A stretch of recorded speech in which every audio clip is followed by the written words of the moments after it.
Selamat datang di channel YouTube saya. Kali ini saya mengangkat masalah yang serius ya, yaitu kesulitan untuk berkonsentrasi. Jadi semakin canggihnya ya berbagai macam gadget seperti smartphones dan juga gangguan-gangguan eksternal lainnya, itu kadang tanpa disadari itu mengganggu konsentrasi. Belum lagi gangguan-gangguan yang internal ya dari diri sendiri ya. Jadi di video ini akan diberikan solusi gitu ya. Nah, sebelum ke solusi ya, beberapa slide ya saya akan berikan pengantar, kemudian pengertian ya. Ini penting agar nanti solusi yang diberikan mudah dipahami dan dapat dijalankan seperti itu.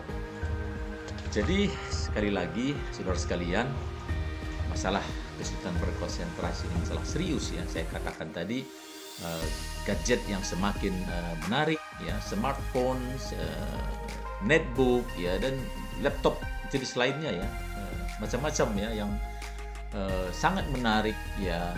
Kita kadang-kadang tidak pernah bosan begitu ya. Itu yang pertama. Yang kedua juga gangguan-gangguan lainnya ya, eksternal masih sifatnya, yaitu kunjungan teman ya, lingkungan yang bising ya, dan lain-lain. Ini banyak sekali yang kalau tidak kita kontrol itu mengganggu. Belum lagi faktor internal ya, yaitu dari diri sendiri ya. Jadi mungkin di sini termasuk kelelahan, kurang tidur, rasa khawatir, rasa lapar, dan lain-lain. Ya, sifatnya dari diri sendiri. Nah, kita bisa melihat orang dengan konsentrasi lemah. Ya, ini ciri-cirinya. Pertama, orang itu suka melamun. Ya. Yang kedua, tidak dapat menghindari gangguan. Ya.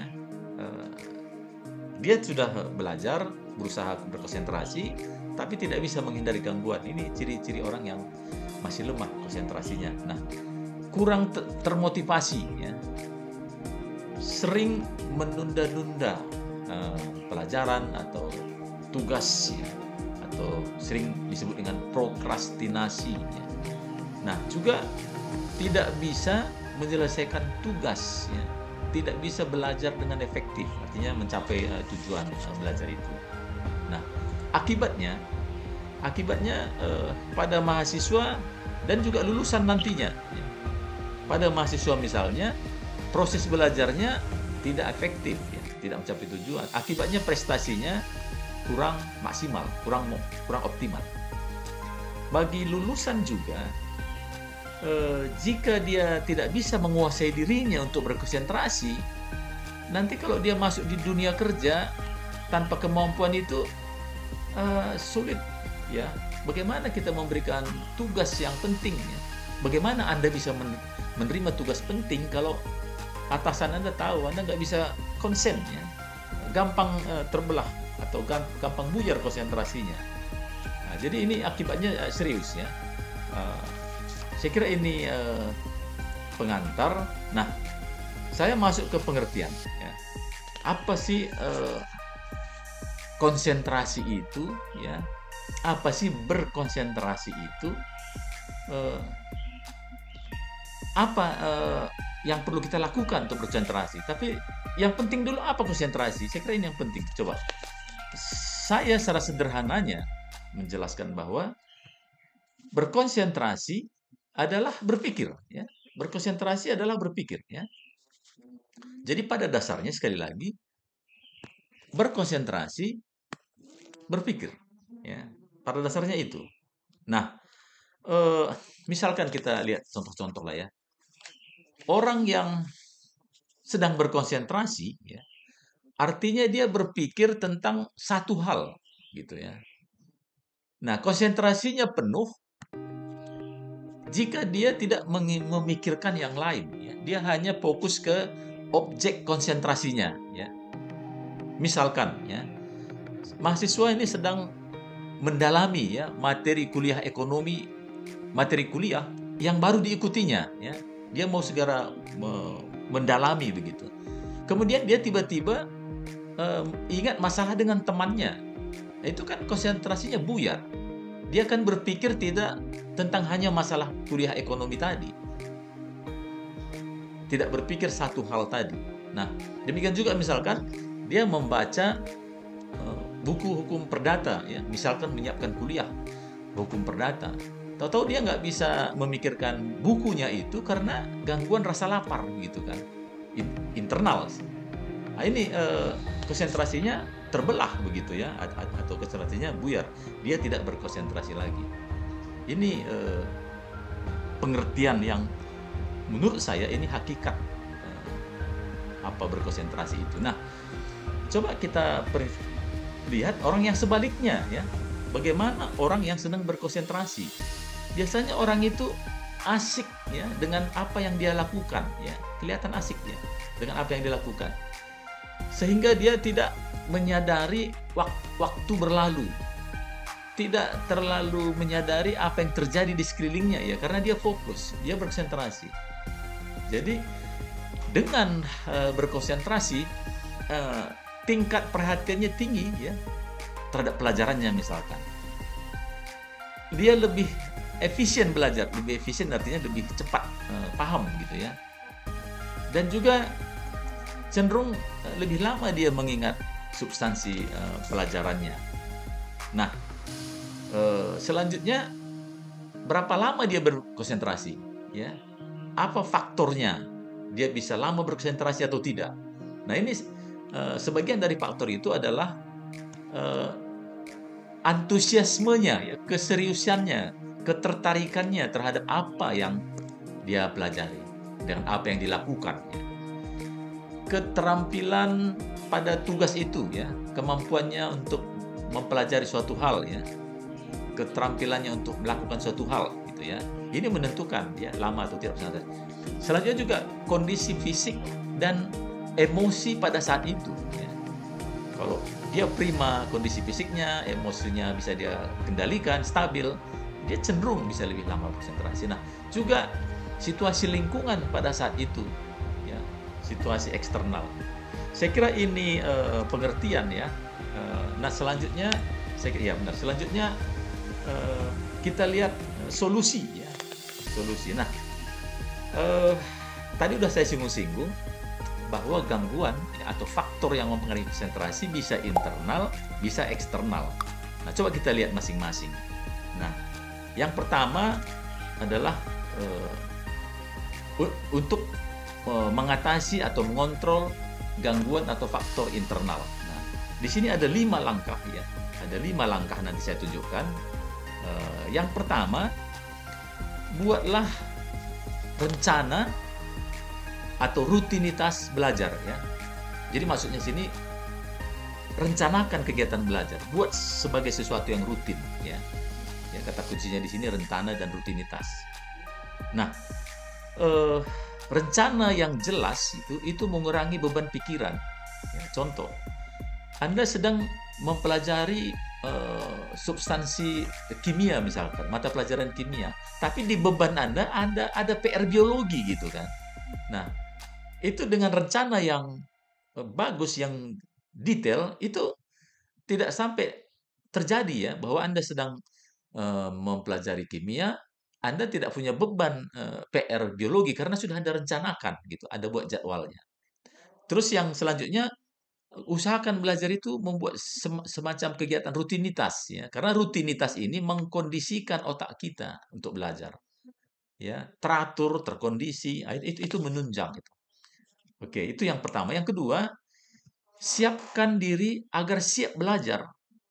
Ya, belajar itu tidak sekenanya ya begitu saja kegiatan acak, tidak, tapi disiapkan dirinya. Misalkan dibuat dirinya nyaman ya. Ya tadi saya singgung lapar ya. Ya siapkan bebas dari rasa lapar, bebas dari rasa kedinginan dan lain. Prinsipnya Anda nyaman gitu kan. Kemudian beristirahat jika lelah. Ini kan sesuatu yang simple ya kan. Karena kalau dalam keadaan lelah sulit berkonsentrasi. Kemudian ya kalau ada gangguan, alihkanlah ya, perhatian dicurahkan ke pelajarannya dalam kondisi yang baik ya. misalnya tidak kelelahan seperti itu akan menunjang. Kemudian jaga kebugaran fisik ya dan mental ya, fisik dan mental di sini. Ya misalkan dengan berolahraga. Artinya apa? Kapasitas Anda menanggung beban, kapasitas Anda untuk berkonsentrasi itu tergantung dari kebugaran fisik dan mental. Bagaimana semangatnya pun kita, kalau kita tidak mampu, kapasitas kita rendah karena tidak fit ya, itu tidak akan maksimal juga. Ya itu salah satu misalkan dengan olahraga yang baik, makanan yang baik, istirahat yang cukup, saya kira itu. Itu yang kedua. Yang ketiga adalah fokus ke satu hal ya. Misalnya sedang belajar satu topik, fokus ke topik itu. Jangan dan buat target yang realistis. Jadi dalam belajar itu memang kita perlu fokus, tidak bisa multitasking ya. Artinya jangan memikirkan beberapa hal dalam waktu yang sama. Jangan melakukan sedang belajar tapi juga melakukan yang lain. Itu tidak akan maksimal begitu ya. Itu yang disebut di sini fokus ya. Dan juga target realistis gitu ya. Sesuai dengan progres Anda, sesuai dengan kemajuan Anda, ya targetnya disesuaikan seperti itu. Nah, itu yang ketiga. Yang keempat, mengikis kebiasaan melamun ya. Jadi kan kadang-kadang sebenarnya orang melamun itu untuk menghindari beban ya, mental ya, beban mental yang berat. Ya, belajar itu kan sebenarnya suatu beban mental ya, aktivitas mental. Nah, kalau merasa berat itu bisa kita escape ya. Kadang-kadang kita melarikan diri tanda petik dan melamun ya, nyaman gitu kan. Nah, ini jika Anda punya kebiasaan itu akan jadi hambatan untuk berkonsentrasi.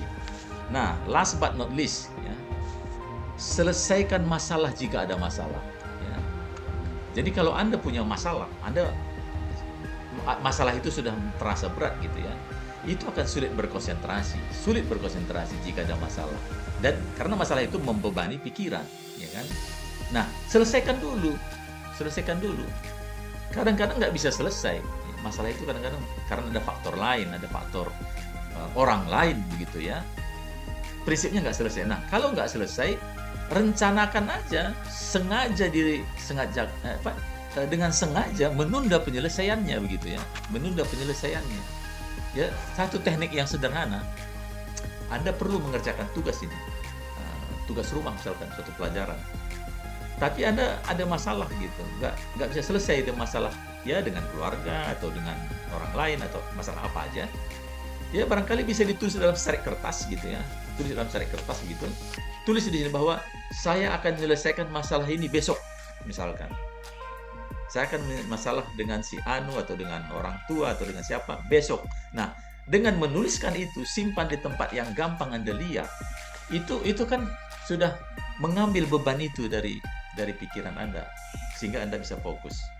Saya kira ini 5 cara ya, 5 cara untuk mengatasi gangguan atau faktor yang sifatnya internal ya. Ada 5 cara sudah saya jelaskan.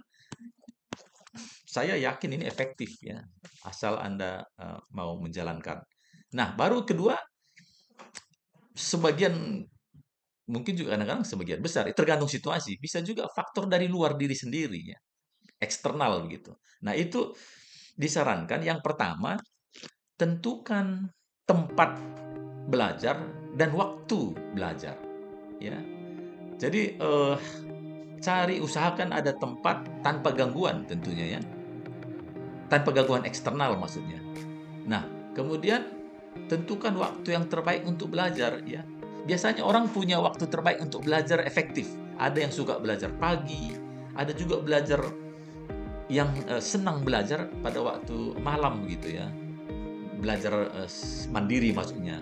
Kalau kuliah kan jelas ada jadwalnya. Nah, tapi untuk mendalami kadang-kadang orang suka pagi-pagi sekali atau ada juga yang suka malam. Nah, itu disesuaikan. Artinya begini, belajar itu kan penting sekali. Jadi berilah waktu terpenting untuk belajar agar dapat yang terbaik, kan begitu ya. Nah, itu yang kedua. Pertama, yang kedua, ciptakan lingkungan yang nyaman ya. Tentu sesuaikan dengan kebutuhan dan juga kemampuan tentunya, tapi bisalah diupayakan senyaman mungkin ya. Misalnya lampu yang pas gitu ya, penerangan yang pas ya, dan lain-lain ya, untuk mengurangi gangguan dari luar tadi, gangguan eksternal tadi. Itu yang kedua. Yang ketiga, siapkan fasilitas belajar. Siapkan fasilitas belajar. Ya tidak perlu yang mahal-mahal misalkan, tapi contoh ya, pas Anda perlu penggaris saja atau penghapus pensil, pas diperlukan dalam proses Anda belajar, mengerjakan tugas, tapi nggak ada. Nah, itu kan mengganggu konsentrasi. Gitu ya. Itu yang ketiga. Yang keempat, singkirkan gangguan. Nah, barangkali ini yang terpenting ini. Zaman now. Zaman now mungkin yang terpenting. Kenapa? Karena semakin menarik smartphone ya, netbook, dan juga mungkin laptop lainnya gitu ya, canggih ya. Anda dengan smartphone yang bagus ya, dengan laptop yang bagus, Anda bisa mengakses macam-macam informasi ya, yang menarik, yang seru gitu ya. Dan juga Anda menjadi terkoneksi terus dengan siapa saja, dengan keluarga, dengan teman. Itu mengganggu sekali, sering tidak disadari. Dan juga gangguan lain ya, gangguan eksternal lain. Bagaimana caranya Anda menyingkirkan? Ya, matikan misalkan, kalau penting sekali matikan smartphone-nya. Atau dalam keadaan silent tapi menjauh dari Anda. Karena getaran-getaran notifikasi, notif itu sangat mengganggu ya. Yang keempat ya, mungkin ini yang terpenting sekarang ini. Nah, kemudian juga akan terbantu Anda menjadi berkonsentrasi kalau Anda aktif di kelas.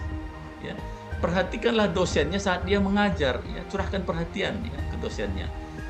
Buatlah catatan saat mengikuti kuliah misalkan. Jadi catatan kuliah ini dua sebenarnya manfaatnya. Satu, dengan membuat catatan Anda tanpa sadar barangkali membuat Anda fokus ya, karena Anda mau mencatat apa yang disampaikan, gitu. Apa yang Anda lihat, Anda mau buat catatan. Itu yang pertama. Jadi membuat catatan membantu Anda fokus. Yang kedua, nanti dokumen itu akan dipelajari kemudian, gitu ya. Jadi buatlah catatan. Nah, kemudian aktif di kelas juga, dalam arti siap-siap apa yang mau Anda tanyakan. Kan sebenarnya kuliah itu kelebihannya interaksi langsung itu. Ya. Anda langsung terekspos dengan pakar ya, dosen, dan juga bisa Anda langsung berinteraksi. Jadi manfaatkan itu ya, aktif maksudnya. Nah, itu saudara sekalian. Nah, ini beberapa referensi yang saya gunakan ya, yang terpenting. Nah, ini slide terakhir. Demikian, semoga bermanfaat ya, sukses dalam studinya dan masa depannya, dan tetap bersemangat.